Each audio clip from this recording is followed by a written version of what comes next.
Taylor dives and gets into the end zone for a touchdown. And that's a big thing, Al, as you said, buys time. You know, when a quarterback can move, and it doesn't have to be, you know, it's not all about Mike Vick and running like that. It's just moving enough to buy time to let your guy get open. Here he buys the time right there, and this is what happens on the other end of it. And Chester Taylor diving in, crossing the plane while in the air.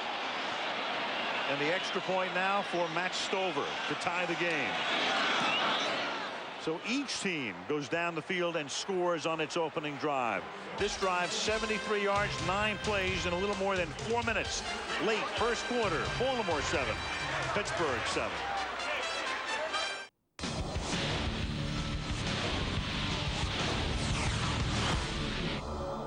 Ryder is the lead back for Parker. Quick block by Hines Ward, and there goes fast Willie Parker. Going to the end zone for a touchdown. A 37-yard gallop. Studies film of the Iverson-Weber combination, trying to figure out why the problems. Oh, Crowder! From Jefferson. Manning looking. Here comes the pressure. Pass away. Catch is made. It's Turner again against the Broncos like he did back in '98. Doing too much today. A couple of bogeys at 7 and 8 and 30. Oh, look at this for Steve Lowry. That helps the batting average. You bet it does. That gets him to... The NBA on ESPN. Live Wednesday night. It's our first game of the season. #1 draft pick Andrew Bogut and the Milwaukee Bucks meet Jason Kidd and the New Jersey Nets. Bucks, Nets, live Wednesday night. The NBA on ESPN. Next Monday, mark it down because this is a beauty.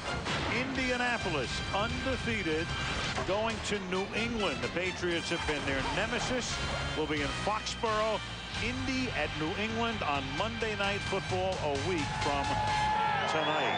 Steelers are ready to get the ball. Ben Roethlisberger is out of the locker room. Sam will update it in a second for us as the Ravens kick off.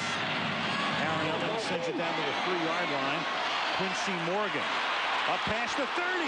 Quincy Morgan down the sideline. And Quincy Morgan gets shoved out of bounds by Aaron Elling at the 37-yard line, and Roethlisberger takes over with a short field. And Sam, what do you know about Ben? Well, it was on that opening drive out. We saw him favoring the right knee. He went to the locker room. Now, we remember back in San Diego, the Monday night game, Ben Roethlisberger injured his left knee. He told us on Saturday the right knee has been bothering him of late. When he came back, all the training staff would tell me was that they retaped his ankles. They didn't say anything about his knee. You can clearly see his right knee is wrapped now. He went on the bike to loosen it up. He was talking to the trainers the whole time on the sideline when he came back and doing dropbacks as well, gentlemen. And he was holding his arm or wrist as he came off after the last play, the touchdown pass. He starts here with a pass to Hines Ward, who's been an active man tonight. That 59-yard run back has put Pittsburgh in good position here, and Ben is 8 of his first 9. And the more that he passes, the more hits that he's going to take. You know, you talk about Rex Ryan being Buddy Ryan's son. That was always Buddy's philosophy. Knock the quarterback down, put the quarterback on the ground. Every time he goes back to throw, get a hit on him. And that's the same philosophy that these Ravens have. Second down and 4. Roethlisberger threw 14 passes all last week. He's thrown 9 in the period alone. And to the outside goes Parker. He'll take the ball to the 29-yard line. He's tackled there by Tommy Polley with a minute to play in the opening period. You know, you look at this Raven defense, and they'll play 3 or 4 defensive linemen. This one here is with 4 defensive linemen and then the 2 outside linebackers, and they bring their safety down. Everything is to stack up that middle, to stop the run, get a lot of guys at or around the line of scrimmage. Third down, this is where they bring in Veron Haynes, who flanks Roethlisberger in the shotgun.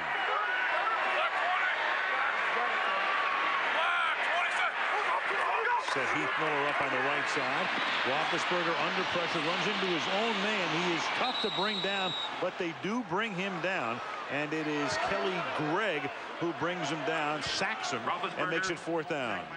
Yeah, Kelly Gregg came on a stunt on that one. And Rex Ryan was saying last night that he's his best defensive lineman. He's going to try and put him where he thinks the Steelers are going to run. That time that was just a tackle twist. One tackle went to the inside, the other one went to the outside, and both of them got right at Roethlisberger at the same time. First full sack of the season for Gregg. Clock runs out. That is the end of the opening period. Each team scores on its opening drive, 7-7. And Monday Night Football resumes after this message and a word from our ABC stations.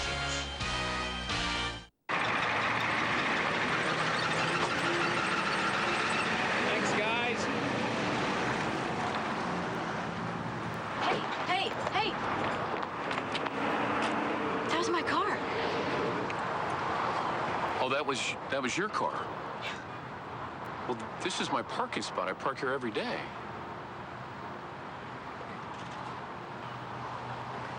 That's an honest mistake.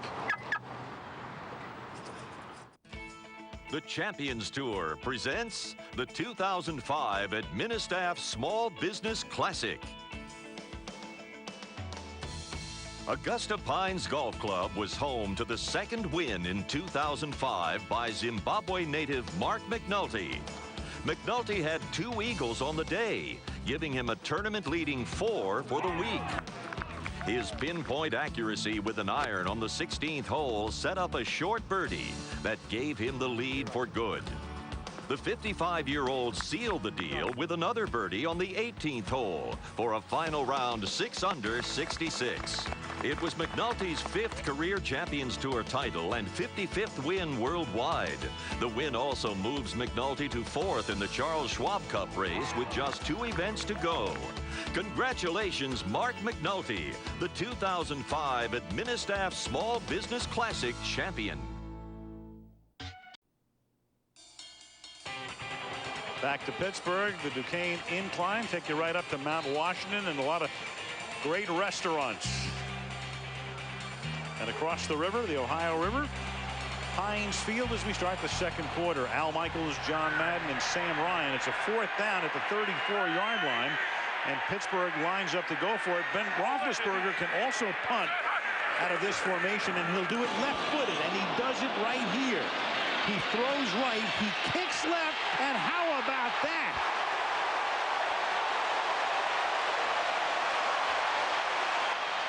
That brings a smile. Bill Cowher was saying that just shows what an athlete this guy is, and they get in that situation on 4th down, and he can either throw a screen or he can punt it, and he's a right-handed thrower. In this, he just punts, kind of pooch punts his left-footed. He started out like a shotgun, dropped back about 3 more yards, took the snap, kicked it left-footed, dropped it right there. He punted once against New England. In that case, it went for a touchback a few weeks ago. Now he pins Baltimore at its own 1-yard line. Jamal Lewis is the running back, and he's about 8 yards deep in the end zone as they seek breathing space here. And they're going to give it to him, and Lewis is able to avoid a safety, and with tough running, then fumbles the ball, and he's prone to doing that, and Pittsburgh gets it right back. The Shea Townsend of Lewis. So it's a dangerous play to begin with. He lines up so deep in the end zone, he almost gets caught for a safety, then he busts out of it and drops the football. Yeah, it was Troy Polamalu that almost caught him in the backfield, coming right there. He didn't wrap up, he just put his head down. Jamal Lewis got through that one, or past that one, got to the 3rd level, and then right there, they hit right on the ball by Shea Townsend.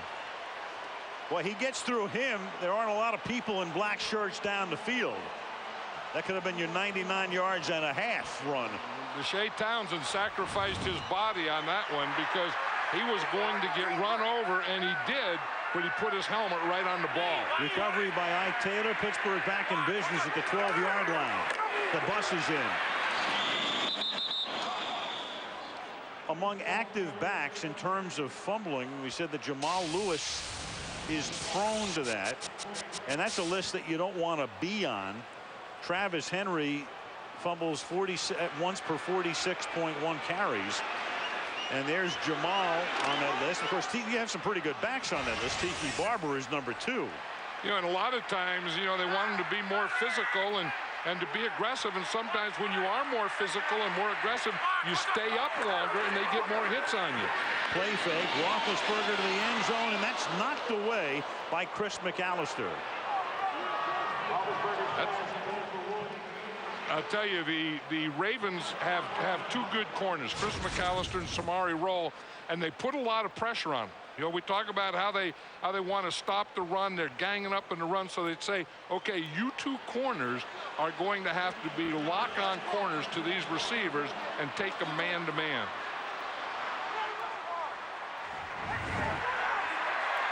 Third down and 10 at the 12. Steelers spread it out.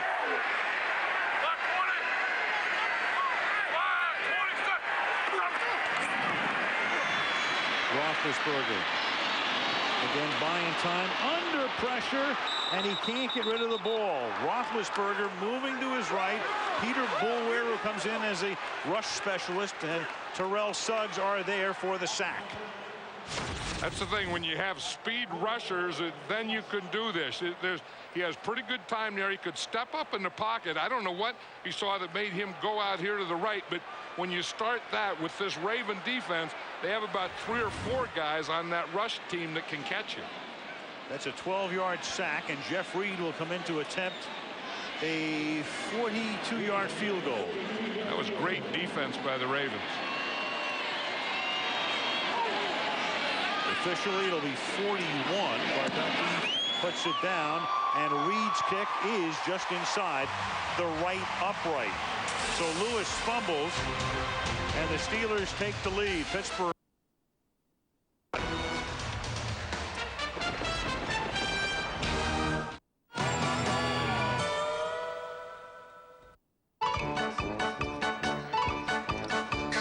You might call it the Raymer Revolution, but it's nothing new. Sunglasses have been a long-standing part of poker. There are the wraparound glasses, the glasses-on-glasses, and of course the upside-down glasses. They see it on TV, and monkey see, monkey do. But the big debate is, does it make a difference?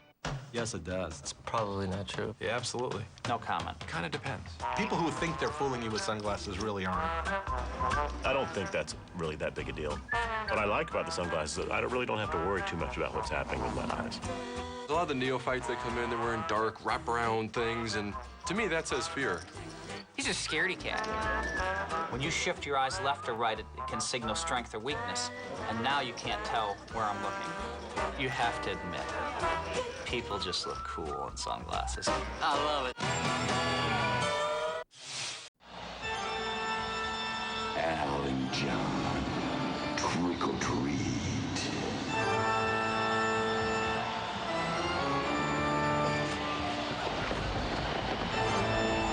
The heck are you? Oh, no. Yeah. You're not. Where's your partner taxes? Well, I'll tell you one thing, you're one skinny guy. B.J. Sams will down it in the end zone. I thought they. What just happened? I'm trying to figure out where we were just on, right, Freddie?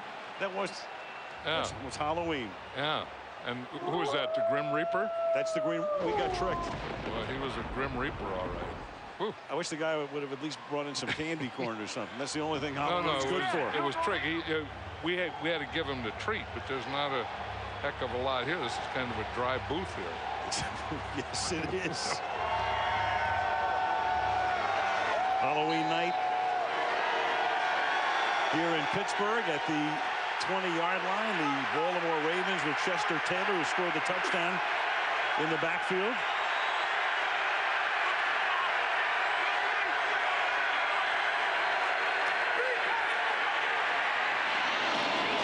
And that is caught by Todd Heap. You know, no wonder we're shook up. It's not every day you get visited by the Grim Reaper, you know. No, you don't want an awful lot of those. No. No, you don't want the Grim Reaper coming around for a ride. You know, you look at this crowd though, and I see more jerseys in this crowd than I think I've ever seen. This Steeler crowd has more Steeler jerseys than any team in the league. They set a record for it tonight. 2nd down and 8. Lewis. Well, we're used to it in towns. I mean, you go to Green Bay and everybody's got Green Bay jerseys on, and in Pittsburgh they've been just doing this for years, and there's no question what kind of a town this is. I mean, the Pirates are here and have been for a century, and the Penguins, of course, with Mario Lemieux and now Sidney Crosby, but this is a Steeler town. Yeah, and then you think Halloween, they're going to dress up, so they just put their Steeler jerseys on that probably they wore to work today. And you saw the home of the Pirates right down the riverbank. Lighted up tonight. Baltimore is going to take a timeout here. When they come back, it's 3rd and 6 from their own 24.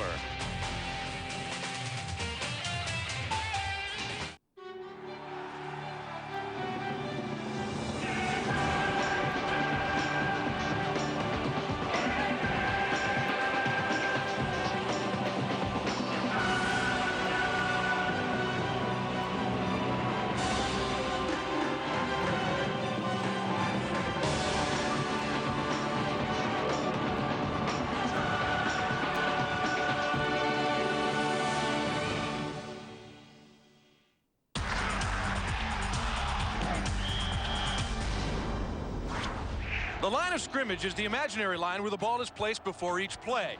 Every player, 11 on each side, have to be behind their respective side of this line before each play. The teams are separated from each other by the length of the football and cannot encroach that space before the play begins. The play begins when the center for the offensive team snaps the ball, usually to the quarterback. The quarterback must be behind the line of scrimmage to legally complete a forward pass. While any offensive player can pass the ball from behind this line, no player can make a forward pass once they cross the line. At this moment, they are limited to running the ball or making a sideways or backwards pass known as a lateral. A lateral can be made anywhere and sometimes is made behind the line of scrimmage. Occasionally, the flea flicker is used when the quarterback pitches it to a running back, who then pitches it back to the quarterback, who then delivers a pass.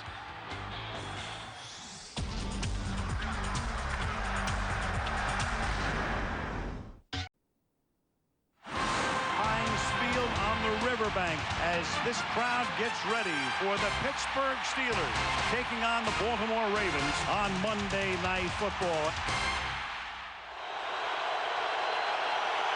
Now with the terrible towels waving. 3rd down and 6 after the timeout. The Baltimore Ravens with Anthony Wright at quarterback facing the blitz here. And they do a great job of picking it up, but the secondary also does a good job as well, and the pass is incomplete. Yeah, the Ravens are doing a good job of pass protection because the Steelers are bringing their blitzes in mostly from the inside. I think they feel that Anthony Wright is going to be right back there in the pocket on shotgun, so they've been bringing that middle cross where they cross the 2 inside linebackers and try and get pressure right up the middle. Dave Zastudil to do the punting. Antoine Randall is back for the Steelers. No punt here. Flag before the snap.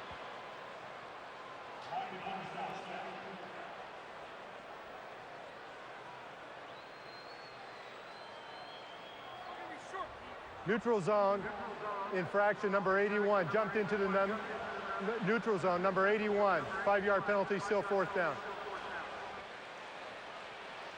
So Pete Morelli makes the call here. Number 81 is Sean Moreeeee. Wouldn't think a guy from Brown would be jumping into the neutral zone on a punt return.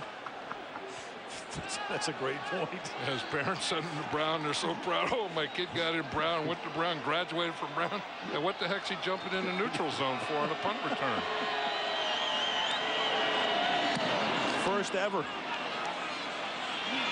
Zastudil's punt. Fair catch called for by Antoine Randall at the 30-yard line. Ben Roethlisberger, one thing that he knows how to do is play with a lead. Take a look at this. Remember, he took over for Tommy Maddox early last season and didn't lose a game. He won all 13 of his starts. And as you look at that in a pie chart, how much of the time he has been leading in minutes per game, an average of 41 minutes per game, trailing only 8 minutes per game. And that's all about a good running game and good defense. And Parker, who's given them a lot of good running, picks up a couple. You know, Roethlisberger is still limping, Al. I don't, you know, and it's that right knee like Sam reported, and he had hurt the right knee earlier in the season, and then he got the left knee in San Diego, and noticed the other day that the right knee is the one bothering him more than the left knee, and that's the one that he got hurt now, and he has a brace or something on it, and he's not as mobile right now as he was when he started the game. And he's doing a lot of grimacing. He's playing through pain. 2nd down and 7 from the 33-yard line. He's going to dump it off sidearm to Parker, and that's going to be a 1st down. Little sidearm throw to the running back. After the 44 goes Parker, 1st down for the Steelers.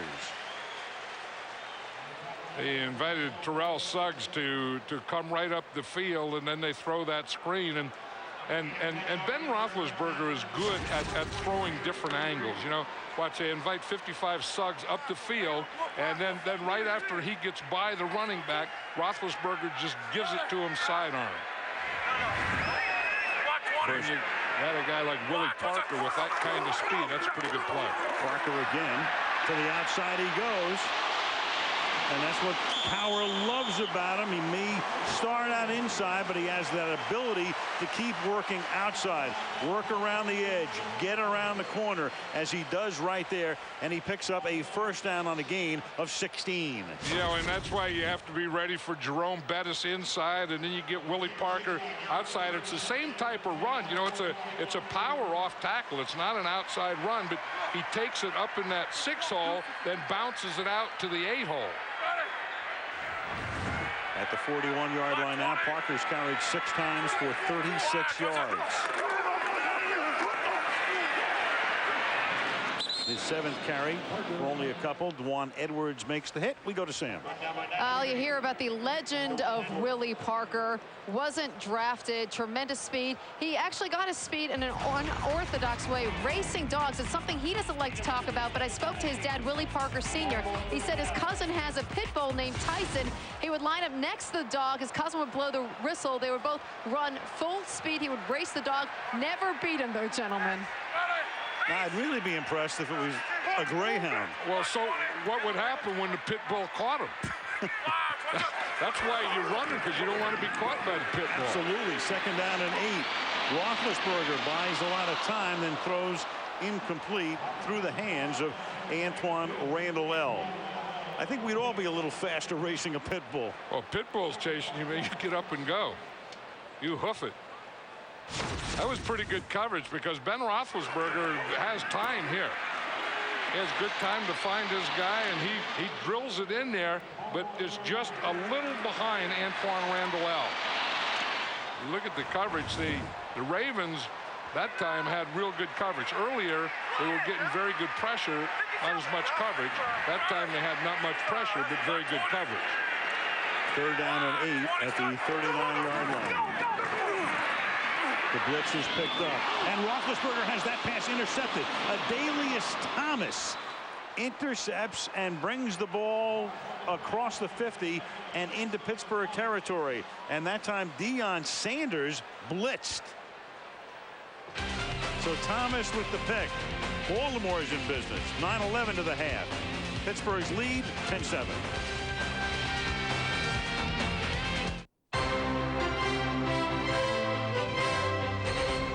ESPN Sport Legends presents Jack Nicklaus. Jack Nicklaus won 18 majors, 10 more than Tiger Woods, 5 more than Bobby Jones, and 2 more than Arnold Palmer and Ben Hogan combined. He won 71 PGA tournaments in all. Jack didn't express it outwardly like some people like to talk about it as an Ali did.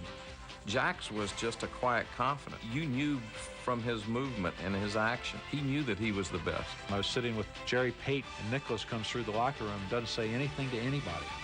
And I asked Pate, what was that? And Pate says, those were the Killer Blues walking through here. He really and truly expected to win on Sunday. And when you think about it, there's a touch of arrogance in it.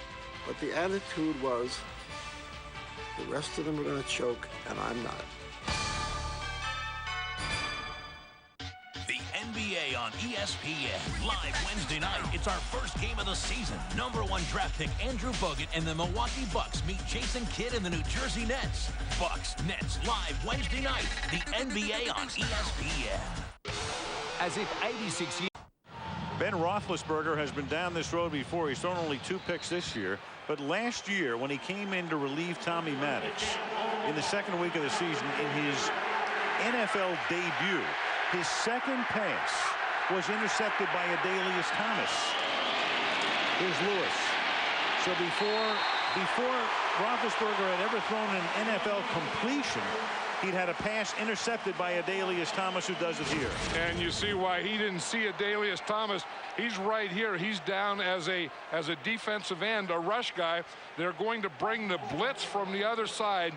Adalius Thomas isn't going to rush, but he's just going to drop back right there. And what they did is they really baited Ben Roethlisberger to throw to that side. 2nd and 14. Right rolling. Goes back across the field. Taylor makes the catch and gets back to about the 39-yard line, setting up a 3rd and 7. Chris Hope in on the stop. That was an interesting play there to Chester Taylor. He came out and he blocked Larry Foote. He just knocked him down, and then Foote was down, and then he got the ball. Then Foote got up and chased him and made the tackle. Steelers had the ball for 15 plays on that first drive. 27 already total halfway through the second quarter. 3rd and 7. Steelers coming, right throwing, over the middle, finds the open man, and that's Derek Mason, tackled by Ike Taylor. Mason this season has already caught, before the halfway mark of the year, more passes than any Raven caught all of 2004. Well, you're going to see him right here on Taylor, and again he gives him that little juke move, and that was a heck of a catch because it wasn't a great throw. It was really thrown to his backside or back shoulder and a little high, so he had to kind of stop, go back, and catch the ball. He's caught 40 balls this season, including 3 tonight. The leading receiver last year caught 35. And Taylor cannot get out of the backfield because the big nose tackle, Casey Hampton, denies him. And that's why the Steelers are so tough to run on inside, because of Casey Hampton, Larry Foote, and James Fourier in there. And you see Casey Hampton right here. This is tough. I mean, he's what we call a cocked nose tackle. He's turned. He's on the outside shoulder of the center, and he just takes that shoulder and just blasts it right into the backfield. 2nd and 13.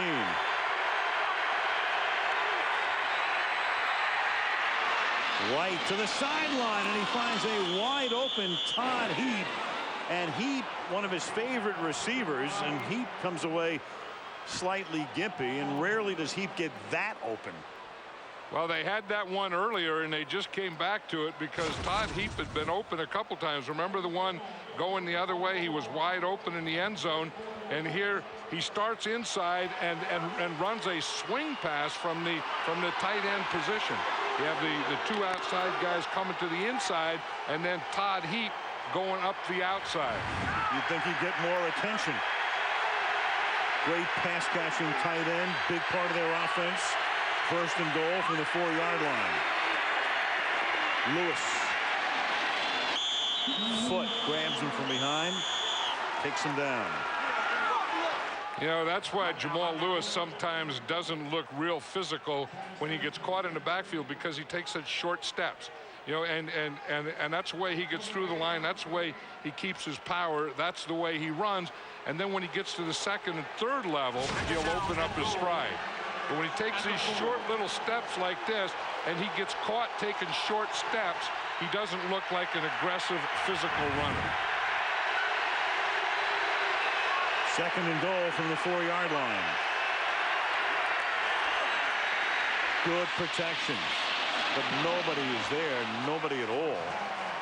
And so as he throws it away, it will be third down.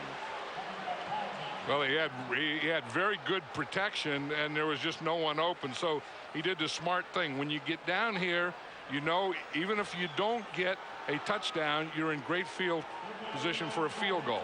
So you don't do anything stupid. And if you get that type of situation like he just had, you just throw the ball away. Only once this season have the Ravens scored 2 touchdowns in a game. Third and goal, and that one is too high, intended for Randy Himes. And it will be fourth down. I'll tell you what he missed is he had Derek Mason wide open over on the right side. He's in the slot right here, and he doesn't see it. I mean, he is wide open. There is no one covering Derek Mason. By the time he starts to wave like that, no, it's too late. I mean, you don't do that. That's showing up your quarterback, and that's not a good thing. Getting open is good. And that's why you saw the reaction of Wright. This is a 22-yard attempt by Stover. You saw Wright angry as well. And now they go over it on the sideline. There was Wright. They have to settle for 3, and the game is tied at 10.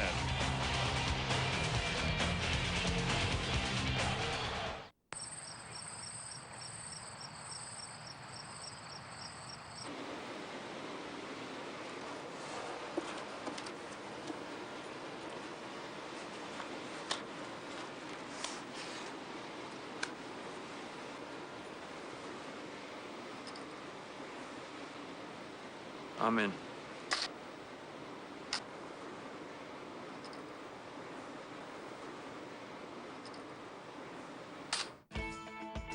The PGA Tour presents the 2005 Chrysler Classic of Greensboro.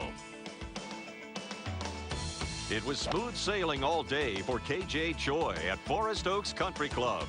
The Korean native separated himself from the field on Sunday with birdies on the first 4 holes. Choi led the event in driving accuracy and putting average for the week, shooting all 4 of his rounds in the 60s. The highlight of the final round came at the par 3 12th. Choi put his tee shot in the bunker and had this for birdie.